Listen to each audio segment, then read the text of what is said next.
成個金融圈都俾呢單嘢呃晒，人人都話香港穩定幣係未來最大風口，人民幣出海嘅超級紅利。但其實由頭到尾，呢場風波根本就唔係金融創新，係一場中美數碼貨幣主權嘅生死博弈。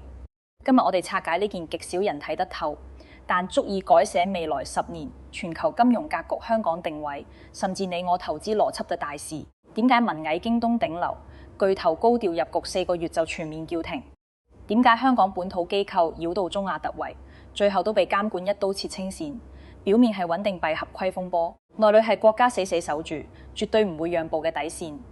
貨幣發行主權，9成自媒體淨係識得講表面劇情。今日我哋由底層邏輯、中美體制差異、地緣金融格局、真實商業場景全方位拆解，話俾你知呢場香港穩定幣變局真正輸贏同隱狀提示。而家真用科技賽道上面，好多人盲目追捧各類加密貨幣、數碼代幣，但極少人可以真正睇穿呢2年香港穩定幣市場嘅呢場驚天變局。呢場睇落只係幾間企業發幣、監管出手叫停嘅行業風波，根本唔係單純嘅金融合規整改，係中美兩大經濟體喺數碼貨幣時代、全球貨幣體系重構賽道上面嘅正面交鋒，更加係中國對人民幣貨幣主權、跨境金融話語權嘅底線式捍衛。絕大部分自媒體只見到內地企業、香港法幣被叫停嘅表面現象，卻完全忽略咗呢場風波背後撞住未來10年人民幣國際化、全球數碼金融規則制定、跨境貿易結算格局重塑嘅核心密碼。好多人對香港金融市場嘅認知仲停留喺自由開放、接軌國際、民營企業可以充分參與創新嘅固有印象，亦都因為咁，當香港正式落地，全球首個針對境外人民幣穩定幣嘅監管框架，一眾內地頂尖科技巨頭高調入局試水，一間香港本土金融機構繞道中亞落地離岸人民幣穩定幣嘅時候，成個真用科技圈都陷入瘋狂，所有人都以為人民幣數碼化出海嘅市場化時代正式來臨，民營企業將會成為人民幣國際化嘅核心推手，香港會憑住自身獨特嘅金融地位，成為撬動全球數碼人民幣流通嘅核心樞紐。但市場嘅狂熱只維持咗4個月，劇情就迎來180度嘅極致反轉，由萬眾期待嘅金融創新風口，直接淪為全面收緊、權益叫停嘅監管禁區。呢場極速反轉嘅背後，冇任何公開嘅大威暴風險爆雷，冇代幣崩盤、資金走佬、金融詐騙等常見市場亂象。唯一嘅核心原因就係觸碰咗國家最核心、最絕對唔會妥協嘅底線——貨幣發行主權。如果用普通人最易理解嘅樓市邏輯類比，即刻可以睇透呢場複雜金融博弈嘅本質。好多人買樓最看重嘅，從來唔係鋼筋水泥嘅建築本身，而係房產證、土地權屬證明。呢份官方確權嘅憑證，先係一套物業真正嘅價值核心。土地可以流轉，樓宇可以交易，但土地嘅權屬、物業嘅確權權力，永遠牢牢掌握喺國家手上。絕對唔容許任何私人企業私自確權、私自交易、私自訂立規則。穩定幣市場嘅底層邏輯同樓市權屬邏輯完全一致。市面流通嘅各類數碼代幣、穩定幣，本質並非一串簡單代碼、一個虛擬交易標記，而係一國貨幣主權嘅數碼化延伸。邊個掌握穩定幣嘅發行權、儲備管理權、流通定價權，邊個就掌握咗對應貨幣喺全球數碼市場嘅話語權。樓市入面，政府每隔幾年就會梳理土地權屬規範物業交易規則，杜絕私人私自確權、違規流轉。數碼貨幣賽道入面，國家對貨幣發行權嘅管控比土地管控更加嚴苛、更加絕對。呢個就係成場香港穩定幣風波最容易被大眾忽略，但最關鍵嘅底層邏輯。想要徹底讀懂呢場變局，我哋必須將視野拉高到全球穩定幣市場嘅整體格局。睇清中美兩國喺數碼貨幣賽道上面完全相別嘅發展邏輯，呢係所有後續事件嘅核心前提。全球穩定幣市場早已形成規模化發展態勢，成個賽道嘅市值規模早已突破3000億美元級別，成為全球數碼跟金融體系入面不容忽視嘅核心板塊。喺成個全球穩定幣體系入面，美元穩定幣佔據絕對嘅銜斷地位。USDT、USDC 兩大主流美元穩定幣合計佔有全球穩定幣市場80%以上嘅份額，幾乎銜斷咗全球數碼貨幣嘅結算、流通、交易全鏈路。美國之所以可以穩住美元嘅全球霸權，除咗傳統嘅石油美元體，係全球貿易結算優勢之外，穩定幣賽道嘅規則設計，成為新時代美元霸權嘅核心延伸工具。美國透過完善嘅頂層制度設計，將美元穩定幣正式納入聯邦金融監管框架，明確要求所有美元穩定幣發行方必須以美國國債、質押美元現金作為儲備資產，100%淪定美元信用發行。呢套規則睇落係常規金融監管，實質係一場極其高明嘅全球貨幣收割佈局。私人企業可以自由發行美元穩定幣，自由參與市場競爭，自由拓展全球市場渠道。美國政府唔干預市場化競爭，只係把控最核心嘅儲備規則。呢種模式帶來嘅紅利係碾壓式嘅。全球所有流通嘅美元穩定幣每發行一枚，就對應鎖定一份美國國債儲備。全球數碼貨幣市場嘅增量資金會源源不斷湧入美國國債市場，為美國財政、美元信用持續輸血。私人企業喺市場逐利嘅驅動之下，會自發將美元穩定幣推廣到全球每一個角落，覆蓋跨境貿易、跨境支付、數碼資產交易、海外投資等所有場景，相當於無數私人機構免費為美元全球化鋪路造勢托市。美國政府只需要訂立規則把控底線，就可以坐享全球數碼金融發展帶來嘅全部紅利，進一步遷黐固美元全球儲備貨幣嘅霸主地位。毫不誇張咁講，穩定幣已經成為21世紀美國維持貨幣霸權嘅新型武器，係美元體，係喺數碼時代嘅全新延伸。但同美國完全開放市場化賦能、私人主導出海嘅模式唔同，中國喺人民幣數碼化國際化賽道上面，一直堅守一套完全對立、極度審慎、牢牢把控主權嘅核心邏輯。中國全力推動人民幣國際化、數碼化出海，核心目標係打破美元幻斷，提升人民幣全球話語權，降低跨境貿易嘅美元依賴。但絕對唔容許私人企業掌控人民幣嘅係發行、流通、結算核心權力。呢個就係呢場香港穩定幣風波嘅核心矛盾。人民幣需要走出去，需要借助數碼化穩定幣嘅形式拓展全球流通場景，覆蓋海外市場，服務跨境貿易。但呢條出海嘅核心通道、核心規則、核心控制權必須牢牢掌握喺國家手上，絕對唔可以被私人企業把控、跨斷定義。如果放任私人企業發行離岸人民幣穩定幣，一旦形成規模化流通、市場化定價、自主化結算，就相等於私人機構掌握咗部分人民幣嘅海外貨幣主權，呢係國家絕對無法接受嘅底線。為咗等大家更直觀理解呢種核心博弈，我哋可以用全球海洋貿易嘅底層邏輯類比。全球超過40%嘅國際貿易、海上物流運輸都要經過全球核心海馬航道。呢啲航道係全球貿易嘅公共通道，所有商船貿易商都可以自由通行、海展交易賺取利潤。但真正掌控航道、通行規則、收取核心紅利、決定貿易格局嘅，從來唔係奔波喺海上嘅商船商人，而係掌控海共兩岸主權、把控航道監管權力嘅國家。貿易商可以參與交易賺取差價，但永遠無法掌控航道規則，無法定義通行標準，無法定斷核心紅利。人民幣國際化嘅賽道就係一模一樣嘅邏輯。市場主體民營企業可以參與跨境貿易結算，可以參與數碼金融場景搭建，可以作為參與者助力人民幣出海，但絕對唔可以成為規則制定者、權力掌控者、核心受益者。企業可以幫手行船，助力人民幣流通，但絕對唔可以私自開龍、新航道、私自訂立航道規則、私自掌控貨幣流通嘅核心權力。理清呢套底層邏輯，我哋再順住完整時間線復盤成場。香港穩定幣變局，所有睇落反常嘅市場操作監管反轉、企業進退，都會變得清晰通透。香港作為全球知名嘅自由金融港，中國接駁國際金融市場嘅唯一窗口，一直係人民幣國際化嘅核心試驗田。為咗適配全球數碼金融發展老頹勢，搭建合規嘅穩定幣發展體系，香港立法會完成多輪審議，正式落地穩定幣條例並生效實施，亦都係亞洲地區首部體系完整規則、清晰適配國際標準嘅穩定幣監管法規。呢部條例嘅核心規則非常明確，任何機構想要喺香港發行與港元人民幣或其他法定貨幣掛鈎嘅合規穩定幣，必須取得香港金管局頒發嘅專屬牌照，無牌照發行營運穩定幣均屬違法金融活動。呢部條例嘅落地，瞬間點燃咗中外整個金融科技圈嘅熱情。喺此之前，全球穩定幣市場被美元體系完全壟斷，人民幣穩定幣一直處於空白狀態，冇合規嘅發行渠道，冇清晰嘅監管框架，冇規模化嘅流通場景。香港合規框架嘅落地，意味住人民幣終於有咗合法正規、接軌國際嘅數碼化出海通道，被市場視作人民幣突破美元數碼霸權嘅關鍵突破口。一時間，海內外資本科技巨頭紛紛扎堆，香港佈局穩定幣賽道，其中最受市場關注嘅就係銀米集團、京東集團兩大內地頂尖科技巨頭。呢兩間企業絕非普通初創公司，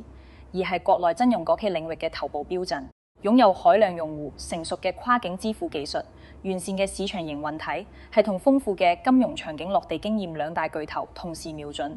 香港離岸人民幣穩定幣賽道，多次參與監管閉門會議，主動對接人民銀行、香港金管局，積極申請合規牌照，計劃發行掛名離岸人民幣嘅穩定幣，搭建全新嘅跨境人民幣結算體系。市場對兩大巨頭嘅入局給予極高評價，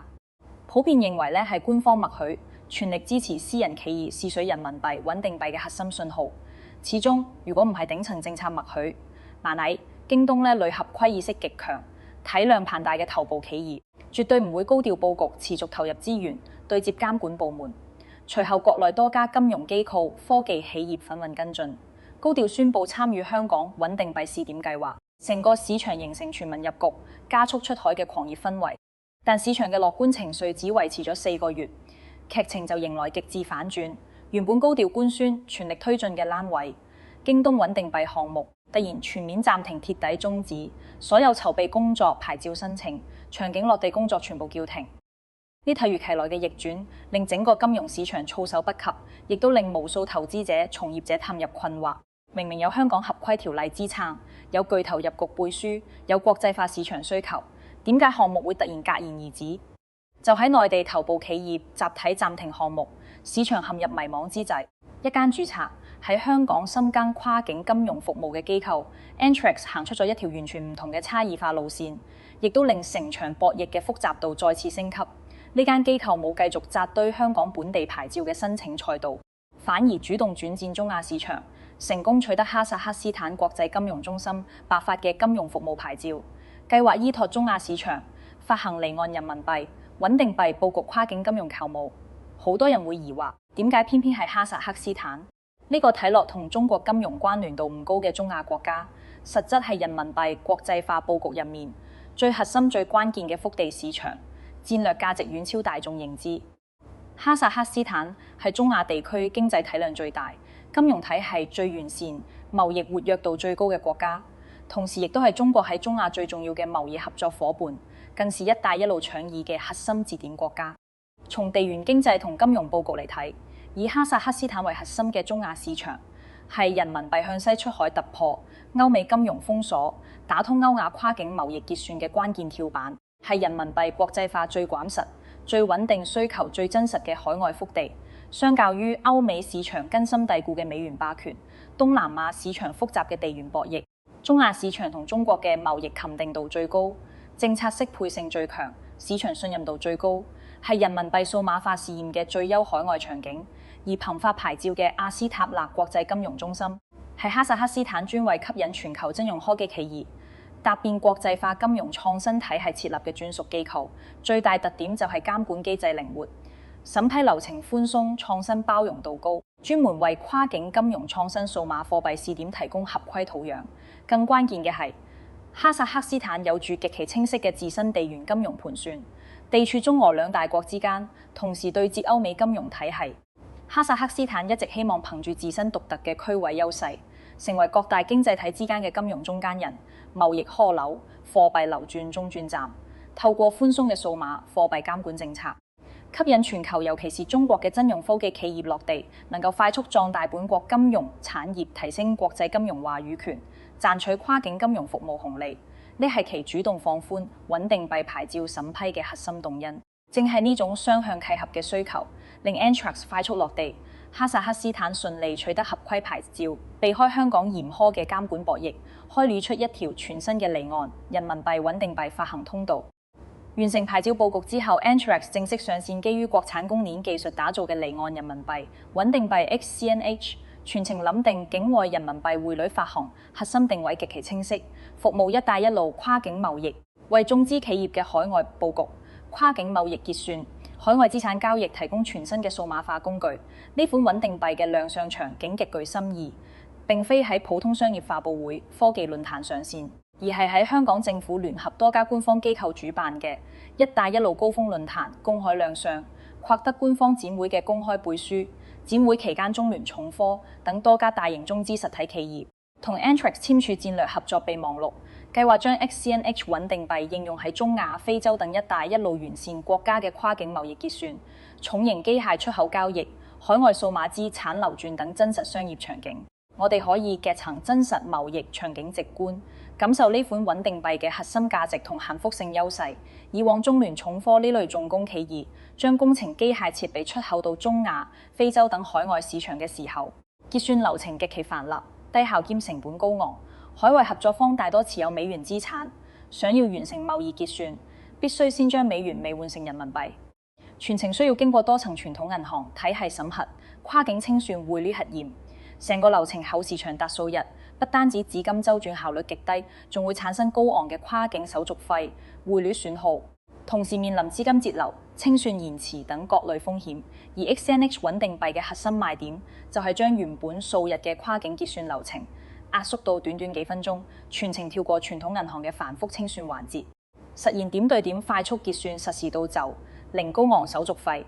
對於常年開展大規模跨境貿易嘅實體企業嚟講，呢種效率提升、成本降低、風險可控嘅結算工具，具備極強嘅實用性同吸引力，完美解決咗傳統跨境結算嘅行業痛點。單從商業同技術層面嚟睇 Antrix 嘅佈局堪稱完美，技術依託國產官方背景公鏈，底層安全可控，牌照依託海外合規金融機構，規避香港監管壓力，場景依託一帶一路真實貿易需求，落地性極強，合作方都係大型實體央企，公信力充足。幾乎所有人都認為呢套模式會成為離岸人民幣穩定幣嘅最優解，會成為人民幣數碼化出海嘅全新標杆。但金融創新嘅效率越高，市場化程度越強，自主空間越大，喺貨幣主權監管層面嘅風險就越高，亦都係普通市場參與者完全睇唔到嘅隱形紅線。行業內資深技術高層曾經公開表示，從技術層面嚟講，境外人民幣穩定幣嘅發行完全唔需要人民銀行嘅直接審批，企業依託海外合規牌照、足額儲備資產就可以實現技術落地同市場化營運。亦都因為咁，好多從業者認為呢類離岸穩定幣嘅市場化試點會形成蝴蝶效應，徹底改寫全球跨境支付、人民幣海外流通嘅整體格局。但技術可行唔代表規則允許，市場可行唔代表主權合規。呢係數碼貨幣賽道最核心、最容易被從業者忽視嘅核心邏輯。當時國內金融監管體系對於離岸人民幣穩定幣嘅發行主體、流通規則、權責邊界主權界定，一直冇出台清晰嘅細化規則，成個賽道處於技術可行、規則空白、邊界模糊嘅灰色地帶。而金融行業、貨幣主權領域最危險嘅，從來唔係技術漏洞、市場風險，而係邊界模糊、規則未定嘅市場化突破。繼續用樓市邏輯類比，大家即刻可以通透。樓市入面最危險嘅樓盤，從來唔係戶型唔好、地段偏遠、配套唔全嘅項目，而係冇取得預售證、權屬模糊、未經官方確權，卻已經公開售賣、批量引流、大規模交易嘅樓盤。項目熱度越高，交易越弱，市場認可度越高，就越容易觸動監管紅線，因為代表私人市場正在突破官方權屬規則，變相搶奪確權話語權。XCNH 穩定幣當時面對嘅就係一模一樣嘅困境。喺 XCNH 高調亮相市場化試點，快速推進2週之後，香港金管局突然發布重磅官方聲明，做出罕見嘅高調公開澄清。聲明明確強調，香港金管局至今為止，從未向任何機構頒發過穩定幣發行牌照。任何聲稱持有香港監管牌照喺港發行營運穩定幣嘅機構同項目，均屬違規違法行為，唔受法律保護。熟悉金融監管體系嘅人都清楚，香港金管局嘅官方法向來極度審慎、中立克制，極少針對單一行業現象、單一賽道傳聞發布高調澄清聲明，更加唔會主動出場切割市場熱點項目。今次罕見嘅高調嚴正表態，足以說明監管層內部嘅緊張程度對立程度遠超市場想像，已經唔係常規嘅合規提醒，而係明確嘅紅線預警立場切割。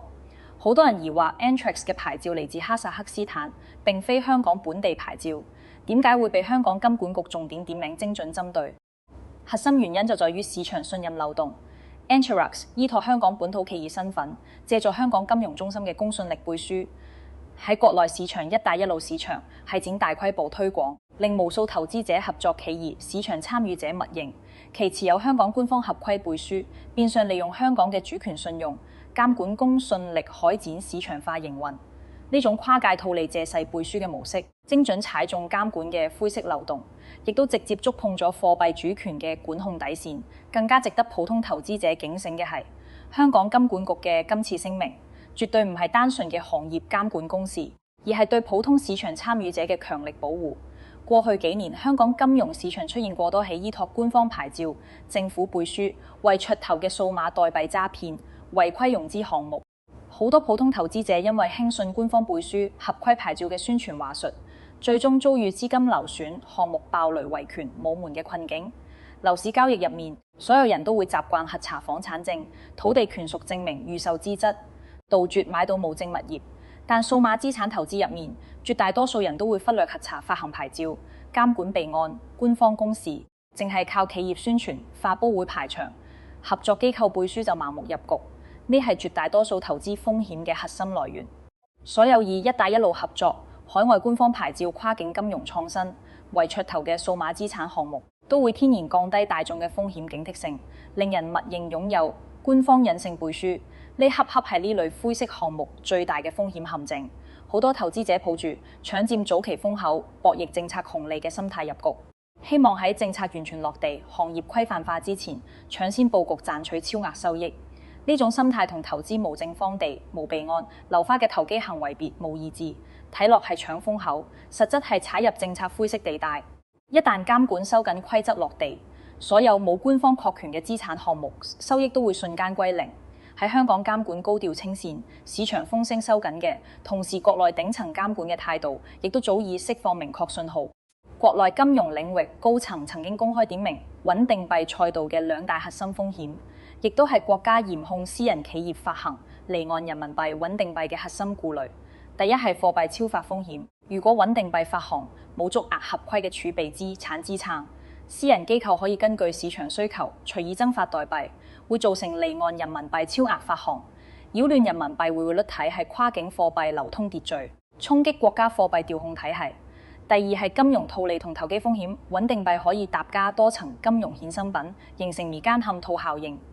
極易被用作跨境資產投機、資金違規外逃、跨境洗錢嘅工具，甚至滋生大規模金融詐騙。同時大量脫離監管體系嘅市場化，穩定幣會模糊真實嘅市場需求，催生純粹逐利嘅金融泡沫。頂層監管嘅審慎態度，直接決定咗後續嘅行業走向。英國金融時報隨後爆出重磅消息，人奶集團、京東集團全面暫停香港穩定幣發行計劃，核心原因係收到人民銀行、國家網信辦嘅直接指導意見。私人企業發行離岸人民幣穩定幣嘅市場化試點被全面按下暫停鍵。呢場風波嘅核心爭議，最終落實到一個最本質、最硬核嘅問題：貨幣發行權究竟屬於邊個？喺全球主流主權國家嘅金融體系入面，中央銀行係唯一擁有法定貨幣發行權、調控權、話語權嘅核心機構。私人企業無論體量幾大、技術幾強、市場幾廣，都無權觸碰貨幣發行。呢一核心主權呢，係現代金融體系國家主權體系嘅底層規則。對比美國嘅模式，我哋就可以清晰睇出差異。美國容許私人企業發行美元穩定幣，核心前提係所有發行行為都納入聯邦監管框架，儲備資產立定美國國債同美元，最終主權同紅利依然歸屬美國國家體系，私人企業只係執行載體。而國內私人企業發行離岸人民幣穩定幣，會形成脫離國內央行監管體系嘅獨立貨幣流通閉環，直接架空國家嘅貨幣調控權，呢係絕對無法容忍嘅。呢場風波入面，兩類市場主體嘅處境形成極致鮮明嘅對比。萬禮京東呢類絕對合規深耕、國內市場嚴格遵循監管導向嘅頭部企業，老老實實落地香港合規框架，主動對接監管備案項目，最終依然被全面叫停。而 Antrax 呢類繞道海外遊走監管夾縫，主打跨境套利嘅機構，雖然短期實現項目落地、市場出圈，最終都被監管全面切割定性違規。呢組對比徹底説明，今次整改從來唔係針對某一間企業、某一個項目，而係對私人企業掌控離岸人民幣發行流通權呢種模式嘅全面否定。喺成個行業全面收緊嘅過程中，中銀香港嘅處境最能夠體現呢場博弈嘅複雜性同兩難性。作為香港老牌持牌金融機構，中資國有銀行，中銀香港同時身處兩套體系之中。一方面要遵循香港自由開放嘅金融創新規則，積極參與穩定幣試點、跨境金融創新；另一方面必須嚴格對標內地頂層監管要求，堅守貨幣主權底線，嚴控金融風險。呢種雙重身份，令中銀香港一直處於想創新又唔敢突破，想試點又怕觸碰紅線嘅平衡困境，亦都代表咗官方機構喺數碼貨幣創新入面嘅核心態度，寧願保守審慎，絕不冒險突破。與之形成鮮明對比嘅係，喺私人企業穩定幣項目全面叫停嘅同時，官方主導嘅代幣化金融試點正在低調穩步有序推進。多家國有銀行、官方金融機構依託監管主導嘅批發式代幣化平台，穩步落地數碼貨幣全額轉注、證券代幣化、貨幣基金數碼化流轉等試點，業務全程喺監管框架內有序推進，可控試錯穩步迭代。同樣係數碼貨幣代幣化創新，私人企業市場化突破，先斬後奏嘅模式被全面禁止，而官方主導全程可控合規有序嘅試點，卻持續落地呢，再次印證咗成場變局嘅核心邏輯。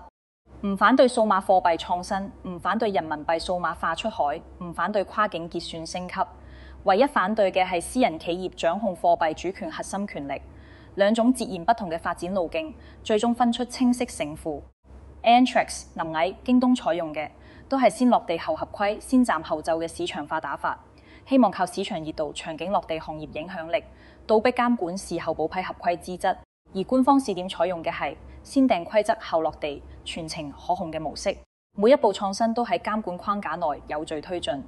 最終結果證明喺貨幣主權賽道，市場化套利、突破式創新嘅路徑完全行唔通，只有國家主導規則先行、主權可控嘅模式，先係唯一合規、唯一可持續嘅路徑。隨後國內監管正式出台全國性統一禁令，明確規定境內所有機構個人未經國家主管部門批准，嚴禁發行、營運、推廣掛華人民幣嘅離岸穩定幣，明確將穩定幣發行權定義為國家核心貨幣主權，任何私人主體不得觸碰。呢紙禁令徹底終結咗私人企業試水離岸人民幣穩定幣嘅所有可能性，亦都令 Antrax 開創嘅海外牌照離岸人民幣一帶一路場景套利模式徹底成為歷史，被全面定性為違規模式。政策落地4個月之後，香港金融管局終於放出首批穩定幣合規牌照，由數百份申請入面，只獨選出2間機構，濟豐銀行、渣打銀行牽頭嘅合作機構，而且2間機構發行嘅全部係港元穩定幣，全程冇任何人民幣穩定幣相關名額。呢個結果極具深意，亦都徹底坐實咗監管嘅核心態度。首批獲批嘅2間機構都係深耕香港市場數十年，同監管體系高度契合，風險可控，絕對穩定嘅傳統外資大行，冇任何民營科技企業、真用科技初創機構入局。原本規劃嘅首批牌照落地時間更早，卻被刻意延遲。核心原因係監管層反覆權衡、審慎獨選，最終放棄咗創新能力更強、市場化程度更高、場景更豐富嘅科技企業，優先選擇咗最穩定、最合規、最可控、最貼合官方體系嘅傳統金融機構。呢個安排徹底宣告香港穩定幣賽道正式進入國家隊傳統大行主導嘅時代。民營科技企業嘅市場化創新空間被全面壓縮，好多人一直無法理解點解國家寧願放緩人民幣數碼化出海嘅節奏，放棄市場化創新嘅紅利，都絕對唔容許私人企業參與離岸人民幣穩定幣發行核心答案，從來唔係金融技術、市場需求、商業價值層面，而係政治經濟主權層面。我哋可以記同全球貨幣格局嘅核心數據，更深度解讀背後嘅底層邏輯。根據環球銀行金融電訊協會嘅權威數據，人民幣喺全球跨境支付嘅佔比長期穩定喺2.77左右。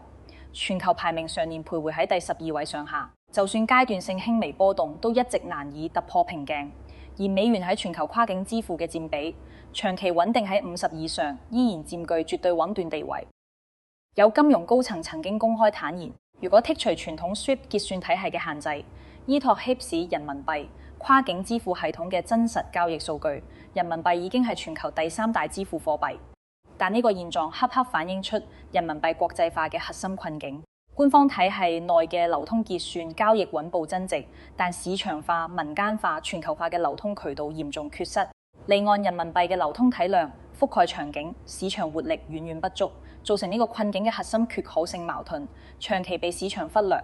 中國常年保持巨額國際貿易順差，係全球最大嘅貨物貿易國，每年透過貿易往來賺取海量海外資金。但回流嘅資金絕大部分以美元、歐元等外幣資產形式存在，人民幣嘅海外流通佔比極低。同時，國內資本客戶依然保持審慎管控，離岸人民幣嘅發行、流通、兌換體量極度有限，海外市場缺乏足夠嘅人民幣流動性支撐。呢種許可性缺口，絕非單一企業、單一項目、單一牌照可以彌補，需要長期嘅貿易、缺口資本流動模式、全球金融體系話語權嘅全方位升級。喺呢種大背景之下，私人企業發行離岸人民幣穩定幣，睇落係保存市場缺口、助力人民幣出海嘅優質方案，實質係透支國家貨幣主權信用，放大金融風險，架空官方調控體系。亦都係點解，就算市場需求真實存在，技術方案成熟可行，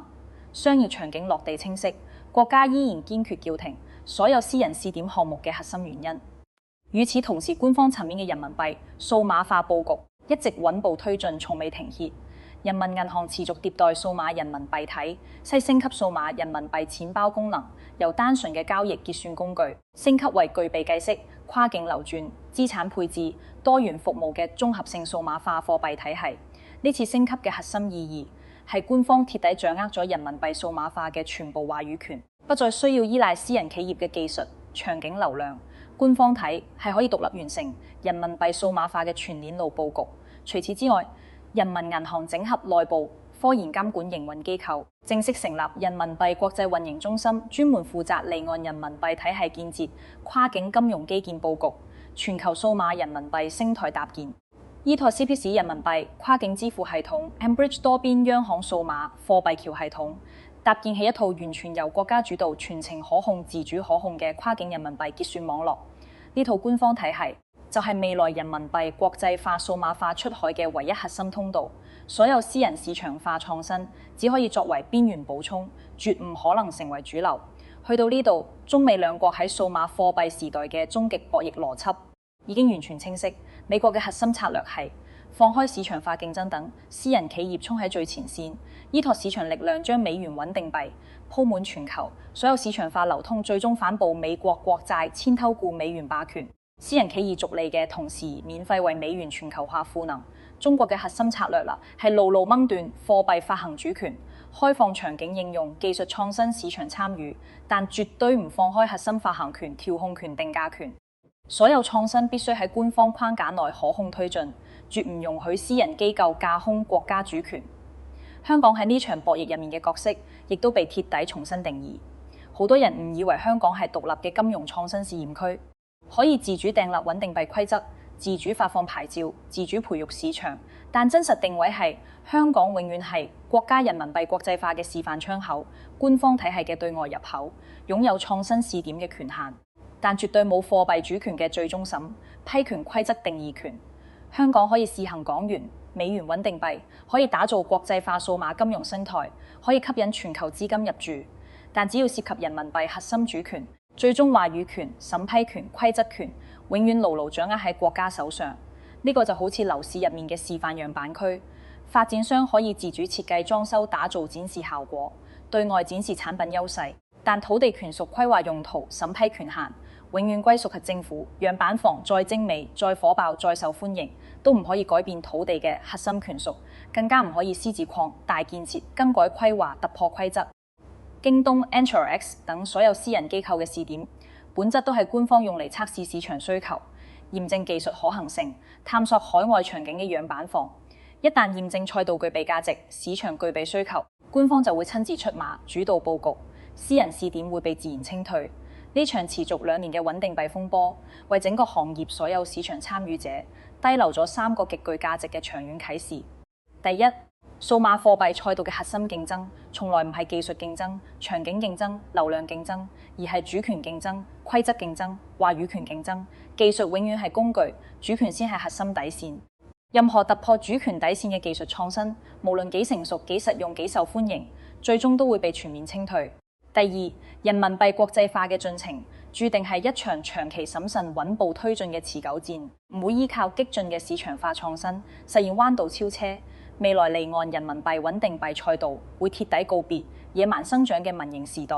進入國家隊主導、大型銀行牽頭、全程合規可控嘅高質量發展階段，門檻大幅提升，風險全面可控，規則完全清晰。第三，所有以海外官方牌照、政府背書、跨境風口、一帶一路紅利為噱頭嘅私人數碼資產項目，都存在天然嘅權屬漏洞同政策風險。冇頂層主權機構確權嘅牌照背書場景，都係階段性嘅市場套利，隨時會因為政策調整、規則落地、主權管控而鐵底歸零。站喺而家嘅時間節點，我哋可以清晰預判成個賽道嘅未來長遠走勢。短期嚟講，私人企業主導嘅離岸人民幣穩定幣創新已經徹底落幕，唔會再有新嘅民營機構入局試水。中亞、東南亞等海外監管機構嘅審批態度都會大幅審慎。全球範圍內嘅離岸人民幣穩定幣市場化試點會全面降溫。中期嚟講，數碼人民幣嘅功能會持續迭代完善，官方跨境結算系統會持續升級，逐步取代所有私人穩定幣嘅跨境結算功能，成為一帶一路跨境貿易、海外投資、數碼資產交易嘅核心工具。長遠嚟講，香港會持續作為全球數碼金融創新示範區，深耕港元、美元穩定幣生態，打造國際化真用科技樞紐。但喺人民幣相關嘅核心領域，永遠只會係官方體系嘅落地窗口，唔會擁有自主嘅主權話語權。縱觀成場變局，由最初嘅市場狂熱巨頭入局、海外突圍，到中途嘅監管收緊項目叫停、模式清零，再到最終嘅官方定調、國家隊入場、規則重塑，我哋見到嘅從來唔係一次簡單嘅金融整改，而係21世紀數碼貨幣時代國家貨幣主權嘅一場精準捍衛。自古至今，皇幣權都係一個國家最核心、最底線、最不容分割嘅主權。古代皇權嚴控皇幣權，禁止民間私貨錢幣；現代國家嚴控貨幣發行，管控金融體系。去到今日數碼時代，嚴控穩定幣發行權，